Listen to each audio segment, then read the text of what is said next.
येथील 23 दिवसाची बेपत्ता महिलेचा संशयास्पद मृत्यू, शेताच्या बांधावर मृतदेह आढळल्याने एकच खळबळ। नंदुरबार जिल्ह्यातील शहादा तालुक्यातील कहाटोळ येथे हरवलेल्या महिलेचा राणूबाई दुर्लभई शिवय 65 वर्ष यांचा मृतदेह तब्बल 23 दिवसांनंतर त्याच गावातील एका शेताच्या बांधावर आढळून आल्याने परिसरात एकच खळबळ उडाली आहे। या घटनेमुळे गावकऱ्यांमध्ये तीव्र संताप व्यक्त होत असून मृत्यू संशयास्पद असल्याची चर्चा सुरू आहे। मृत राणूबाई इशी परिसरात लहान लहान बालकांना त्रास झाल्यावर मालिश करून बरे करीत असे, तसेच आरपीआय पक्षाची शहादा तालुक्यातील माजी महिला अध्यक्ष होत्या, यामुळे परिसरात एक सामाजिक कार्याने परिचित होत्या।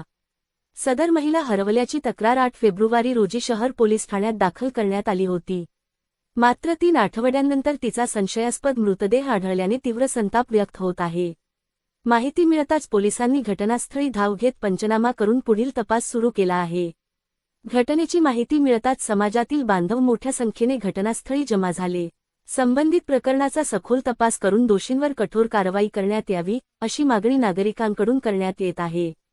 दरम्यान मृतदेह शवविच्छेदनासाठी पाठविण्यात आला असून अहवालानंतर मृत्यूचे नेमके कारण स्पष्ट होणार आहे। पोलिसांकडून सर्व बाजूंनी तपास सुरू असल्याचे सांगण्यात आले आहे। या घटनेमुळे कहाटोळ व परिसरात तणावाचे वातावरण निर्माण झाले असून पोलीस प्रशासनाकडून परिस्थितीवर नियंत्रण ठेवण्यात येत आहे। नेमका घातपात आहे का अपघात याकडे तालुक्याचे लक्ष लागून आहे।